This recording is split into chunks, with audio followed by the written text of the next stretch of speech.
The following segment is brought to you by Intermountain Healthcare and the Utah Department of Health. Welcome back. Today for Check Your Health, we're talking about nutrition, and we have the expert, Alyssa Scordo, a registered dietitian nutritionist with Intermountain Healthcare, talking about the new USDA dietary guidelines, and it's a first. It includes different age groups, right? Yeah, absolutely. So the dietary guidelines actually, they talk about the stages of life. So they start with birth and they go all the way up through with older adults in implementing that it's never too early and it's never too late to start making those healthy habits.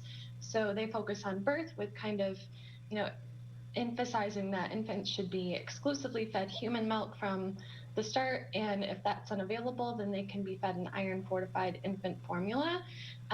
So yeah, they talk about all these changes that are so important to include all the way through the stages. Well, and we look at nutrition labels and it shows the percentages, but that's for the average. And this is nice to have it all specified out for specifically who needs what. But the percentages, you can still have a piece of cake as long as it's not 80% of your diet, right? Yeah, absolutely. So that's another exciting thing that the guidelines have kind of highlighted on. So they have come out with this 85-15 rule, which maybe some of you have heard.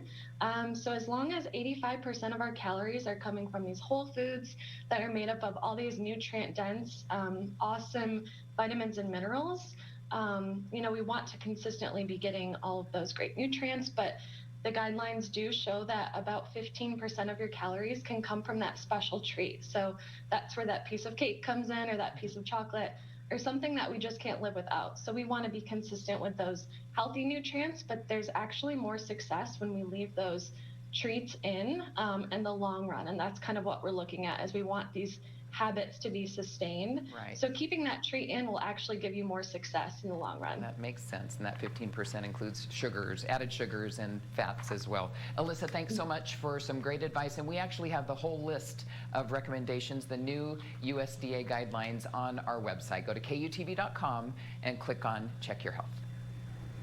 Great.